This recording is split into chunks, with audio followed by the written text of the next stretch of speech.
Buongiorno, ben ritrovati un appuntamento con A Voi la Linea. Restano molto alti i numeri delle segnalazioni raccolte dallo sportello antimobbing del comune di Udine. Gli episodi coinvolgono sia uomini che donne e si acuiscono con lo smart working. Sono dati estremamente preoccupanti quelli che si segnalano all'ufficio antimobbing, allo sportello antimobbing di Udine. I dati sono stati illustrati oggi in una conferenza stampa in sala Aiace a Palazzo Daronco. Con noi l'avvocato Teresa Dennetta, che appunto si occupa dello sportello, che raccoglie il senso di disagio sia di lavoratrici che di lavoratori. Tra l'altro numero preoccupante, anche se ci sono state tante persone che hanno lavorato da casa, avvocato. Sì, sicuramente i dati che oggi abbiamo voluto divulgare sono dati che ci fanno fare delle riflessioni. La prima è che il disagio sicuramente è cresciuto in questo periodo di lockdown, ma anche un'azione positiva. Il punto di ascolto diventa un punto al quale riferirsi gratuitamente, con accessi telefonici o via mail, ma dove l'utenza ha trovato una risposta al proprio disagio. Quindi la lettura di questi dati merita una riflessione sicuramente. Ecco, diamo alcuni dati maggiormente significativi. Abbiamo 100 persone che si sono rivolte al punto di ascolto, numero che raggiungevamo in genere su 12 mesi, adesso abbiamo valutato a 6 mesi.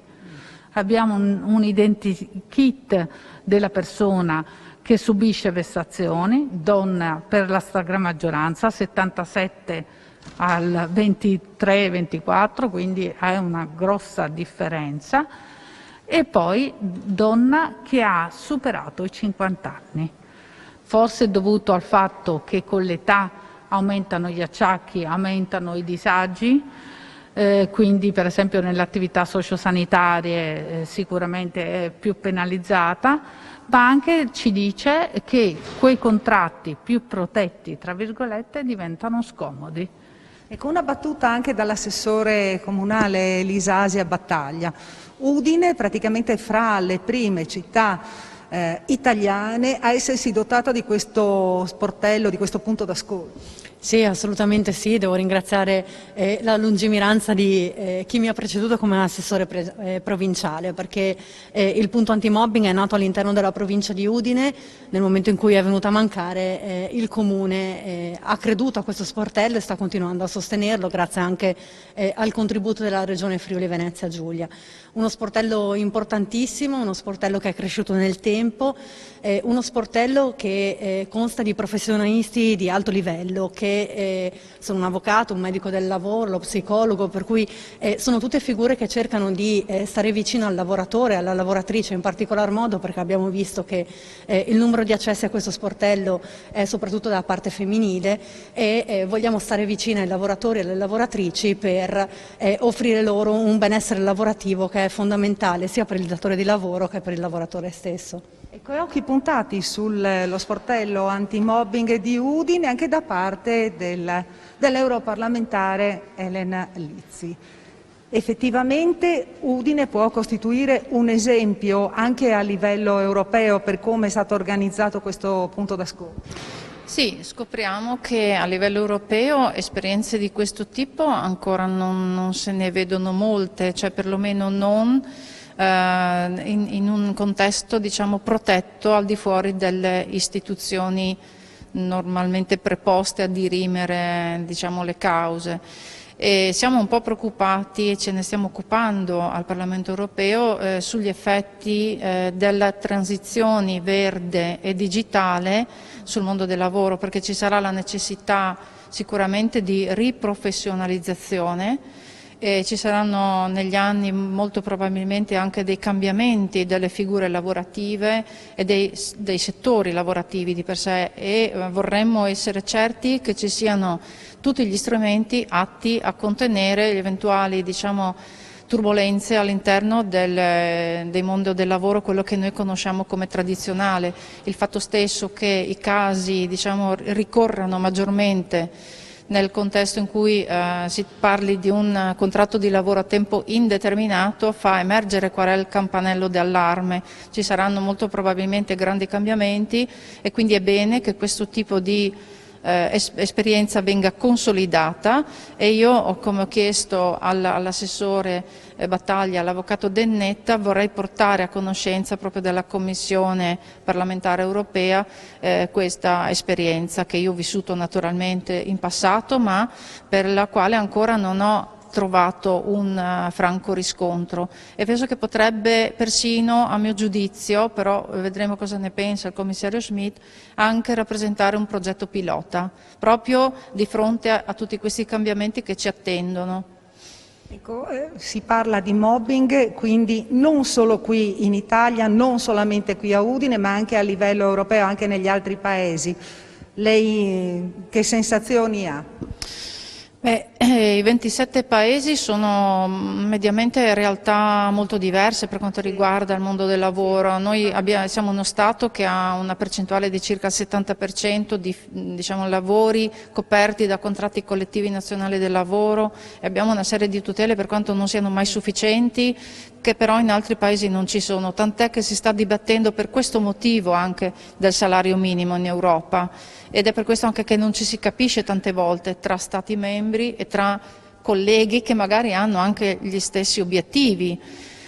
Al Parlamento di per sé io ho trovato un primo germoglio di quello che qui in realtà è già consolidato, quindi ci sono dei sistemi di ascolto e di formazione interna, però abbiamo scoperto anche recentemente, e non nascondo, cioè non dico cose riservate perché è stato oggetto anche di una recente commissione, che addirittura all'interno delle istituzioni europee ci sono casi, perlomeno ci sono casi denunciati, poi non sappiamo ancora se sono casi confirmati, però emerge il fatto che l'argomento diventerà sicuramente un argomento prioritario su cui si dibatterà parecchio, e in questo noi siamo più avanti perché abbiamo cominciato prima. Bisogna far valere questa esperienza e metterla a disposizione di tutti. Bene, ringraziamo anche l'europarlamentare Elena Lizzi, ringrazio l'avvocato Teresa Dennetta, l'assessore Elisa Asia Battaglia, ringrazio Martina Beraldo per le riprese. Qui da Sala IACE è tutto, restituisco la linea allo studio. Grazie alla nostra Isabella Gregoratto. Ora ci spostiamo a Pordenone. Questa mattina il Lions Club ha consegnato al Comune un pacchetto di buoni spesa per famiglie, in particolare con minori in difficoltà economiche. Un aiuto che si somma alle iniziative dell'amministrazione sul fronte del sostegno alimentare.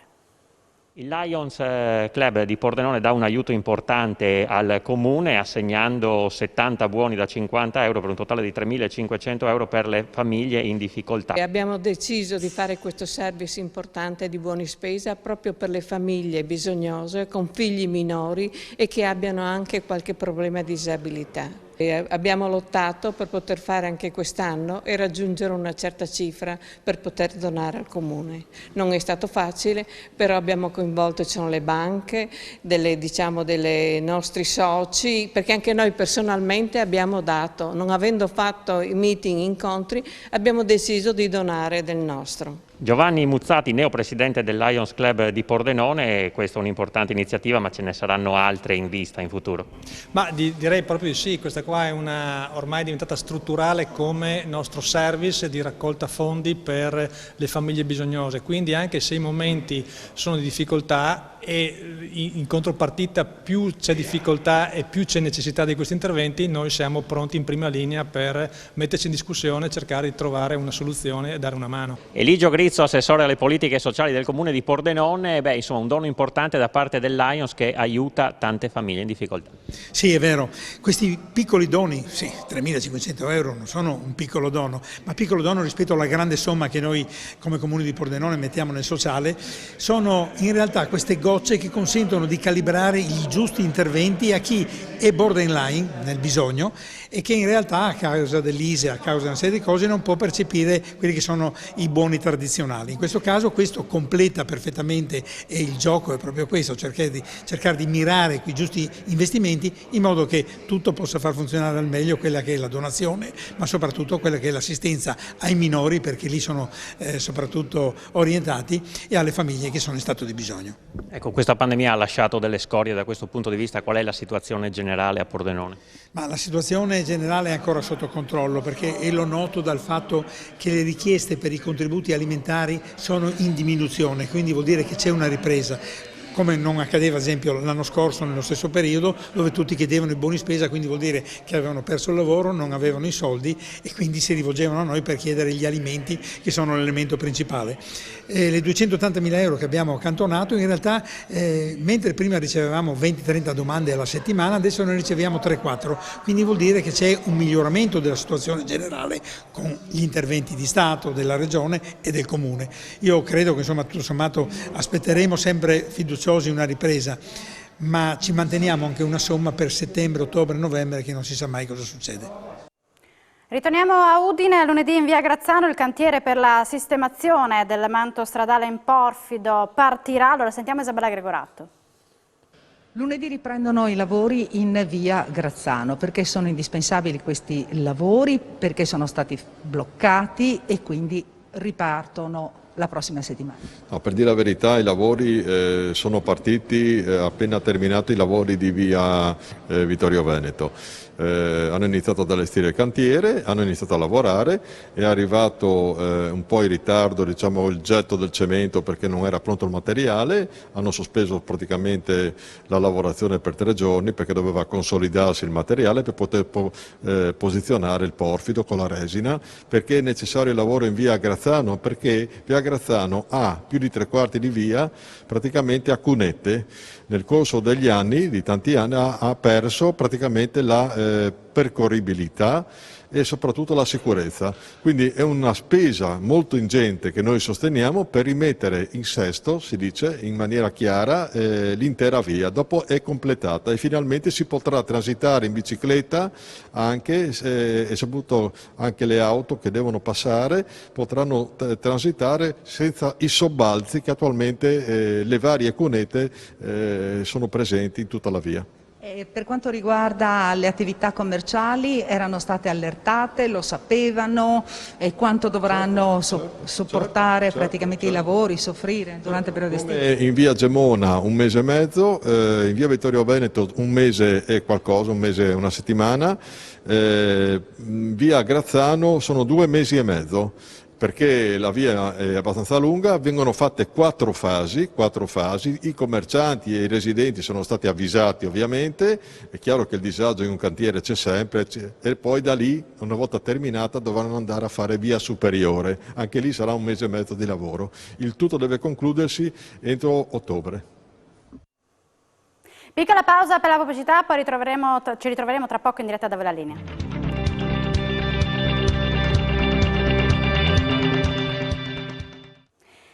Bentornati a Da Voi la Linea. Chiara Cainero è pronta a partire per la sua 5ª Olimpiade, veterana degli atleti friulani e non solo. La tiratrice salirà in pedana già il giorno dopo l'inaugurazione e per la prima volta non potrà portare con sé la sua famiglia. Siamo andati a vedere come si allena in vista di Tokyo 2020. Chiara Cainero, ormai ci siamo, la partenza è vicina, ultimi perfezionamenti per quanto riguarda l'allenamento. Ti chiedo intanto insomma quali sono le tue sensazioni alla vigilia di questa partenza, poi parleremo anche dal punto di vista proprio fisico, anche perché per te è stata un'annata impegnativa decisamente, ma la prima sensazione qual è? Ma sicuramente una sensazione positiva, perché è un'Olimpiade che aspettiamo con 1 anno di ritardo, quindi la voglia c'è, la determinazione c'è, ci siamo allenati molto. Avrò un raduno settimana prossima, proprio l'ultimo raduno con la nazionale di 2 giorni, dove ci verranno anche fatti dei tamponi, verrà un medico del CONI, siamo obbligati a fare un tampone 96 ore prima e 72 ore prima di partire. E sarà il momento sia di fare appunto questo check-up sperando che vada tutto bene e mettere a punto gli ultimi dettagli, però diciamo il grosso è fatto, quindi bisogna solo fare le valigie e partire.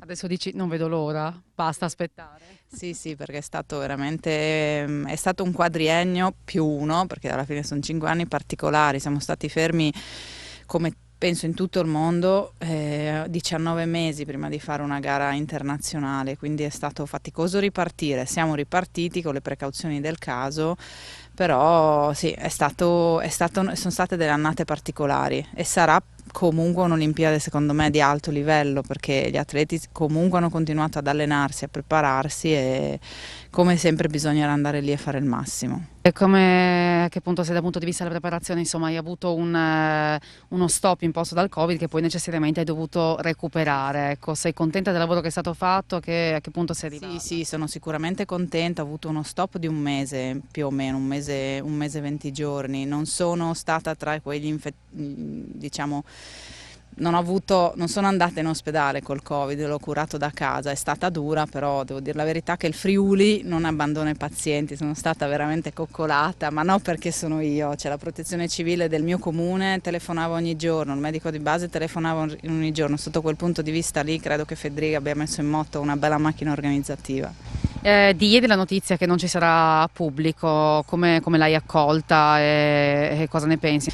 Ma sicuramente a me cambia che non ci sarà la mia famiglia, quindi questo è quello che per me sì, mi fa un po' più così, che però mi supporterà da casa e mi vedrà sicuramente. Sì, sarà un'Olimpiade sicuramente sottotono, perché non avendo il pubblico e non avendo persone che ti guardano e che fanno il tifo, per noi sarà strano, perché comunque l'Olimpiade è veramente l'unica gara dove abbiamo un folto pubblico. Mi ricordo ancora l'esultanza del CONI quando abbiamo fatto medaglia io e Diana, e quindi questo sì mancherà, però ripeto, l'obiettivo per noi sarà quello di andare, di fare il massimo, poi in caso di medaglia si festeggerà a casa. A proposito di casa, non voglio farti commuovere di nuovo, ma insomma si prepara la valigia, non so, ti hanno preparato qualcosa, ti metteranno dentro qualcosina per sentire meno la nostalgia? Ma mio figlio mi ha fatto qualcosina, mi ha preparato un portachiavi da attaccare allo zaino, dei disegni, qualcosa lo porterò. Purtroppo non si può portare alimenti, quindi il San Daniele non lo posso portare, ma la macchina del caffè, il caffè lo porterò. Marco Cavucli, allora siamo qui per anche fare un in bocca al lupo a Chiara Cagnano. Chiedo anche a lei quali sono le sensazioni, perché poi lei ci andrà, voi sarete con lei con tutta l'emozione di questi mesi, anni di preparazione. Beh, non solo la società come società, ma anche come regione tiravolistica saremo a fare il tifo per la Chiara, che è un po' la nostra portacolori non solo regionale ma nazionale, perché oltre ad aver partecipato a parecchie Olimpiadi, avere un'esperienza ormai veterana delle Olimpiadi, ha portato a casa anche un sacco di medaglie e un sacco di ori anche nei mondiali europei e quant'altro, quindi insomma è la nostra punta di diamante del tiravolo nazionale insieme alla Jessica Rossi, che sarà la portabandiera della nazione, insomma. Cosa ha significato per il movimento, e ne approfitto appunto per chiedere anche appunto lo stato di salute, fra virgolette, insomma, come sta il movimento tiravolistico regionale in questa meravigliosa struttura, insomma, in cui siamo oggi? Ma sicuramente, decisamente c'è stata un'evoluzione dopo il blocco dell'epidemia e quindi sicuramente in questo momento sta evolvendo in maniera positiva. C'è questa volontà di fare sport, di stare all'aria aperta. I nostri impianti, sia quello di Campoformio che questo di Porpeto, e anche a Trieste c'è un piccolo campo, ci dà la possibilità di eseguire lo sport all'aria aperta, e quindi c'è questa volontà anche di distinguersi in queste attività. Come vi siete organizzati per seguire Chiara? Saranno delle notti insonni? No, anche perché saranno Olimpiadi, come è già stato detto, un po' particolari, senza pubblico, senza il tifo da vicino, e quindi sicuramente ci organizzeremo per vedere le dirette nella speranza di vedere la Chiara nelle 6 finaliste, perché poi lo scopo principale è quello di arrivare alla finale, poi alla finale è un po' come nei rigori col calcio, no? Se la si gioca, esatto. Un libro sugli uomini per smascherare con affilata ironia le loro contraddizioni, i loro atteggiamenti maschilisti, sia privati che pubblici. L'ultima pubblicazione è di Tiziana Ferrario, presentato ieri da Eliano Pineta agli incontri con l'autore e con il vino. Un titolo provocatorio che rimanda al linguaggio calcistico. Uomini, è ora di giocare senza falli. È l'ultimo libro di Tiziana Ferrario che l'autrice ha presentato ieri agli incontri con l'autore con il vino di Lignano Pineta. Noi siamo un paese abbastanza maschilista, non è che lo dico io, ma ce lo dicono le statistiche europee e quindi questo è un po' un peccato perché siamo anche un grande paese, quindi potremmo sicuramente migliorare la nostra società se si riuscisse a fare quella che io nel libro chiamo un'alleanza con quegli uomini che non sono maschilisti, perché il mio libro parla di uomini anche non maschilisti, sono andata a cercarli e li ho trovati e dicono delle cose interessanti anche alle donne. Se una persona crede nelle stesse opportunità per tutti si comporta poi di conseguenza e quindi è molto semplice, ogni nostra azione quotidiana fa la differenza dentro casa, in famiglia ma anche nei posti di lavoro. Per esempio, perché le donne devono essere pagate meno degli uomini? Già poter dare a tutti un salario uguale sarebbe già un comportamento non maschilista. Sono arrivati ad Aquileia dall'isola di Murano per provare a soffiare il vetro con l'antica tecnica del forno romano a legna, ricostruito rigorosamente su basi documentali e fonti storiche. Sono due maestri soffiatori di vetro, le cui famiglie anticamente provenivano proprio da Aquileia. Vediamo insieme il risultato. Aquileia è stato uno dei primi centri di lavorazione secondaria, quindi la produzione di vasellame in vetro soffiato in età romana. La raccolta del museo racconta questa storia di lavorazione di lunga tradizione, quindi le prime produzioni aquileiesi sono databili all'inizio del I secolo d.C., quindi veramente agli esordi quasi della soffiatura, e poi hanno continuato con grande ricchezza fino al tardo antico secondo le sorti della città.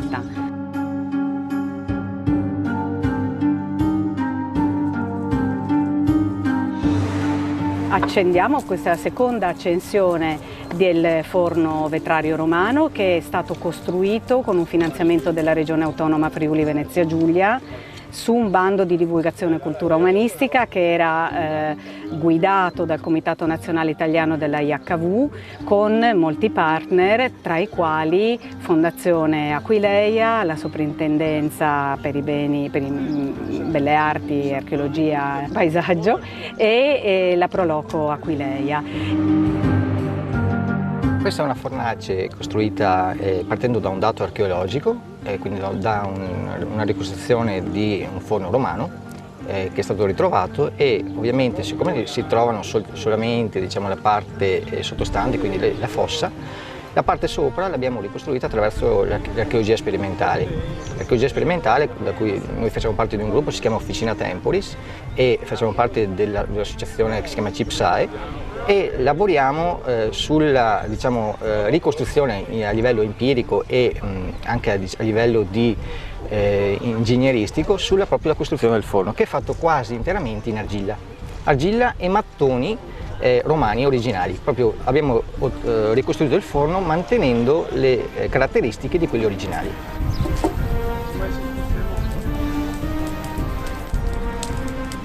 In realtà dalla collaborazione sempre con questi stessi partner coinvolti già nelle fasi costruttive abbiamo aderito all'iniziativa degli Open Day, le giornate europee dell'archeologia, riaccendendo il forno e per la prima volta provando anche a fondere vetro e a lavorarlo con l'aiuto di maestri vetrai muranesi.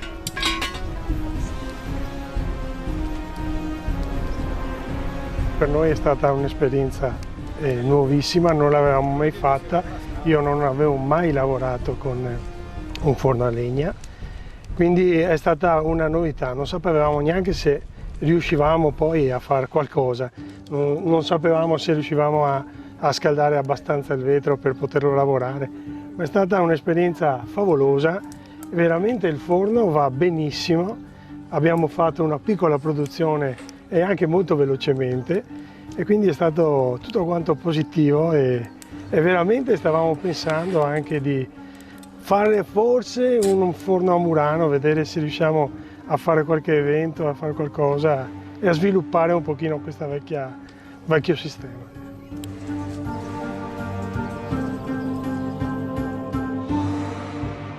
E questa nostra esperienza di lavorare con forno romano a legna, come si vede, noi l'abbiamo lavorato fino agli anni 20, a legna sul fornace di Murano, perché noi lavoriamo col gas, la lavorazione resta la stessa, sempre con il crogiolo, il vetro, però le temperature noi arriviamo adesso col gas metano, insomma. Però lavorare a legna, essendo un altro mondo, in pratica è un'altra riscoperta, nuova, seppur antichissima. Ricominciamo tutto da zero, perché per me questa è un'esperienza, sapendo, conoscendo la materia qual è, ovviamente ricomincio sempre da sotto zero.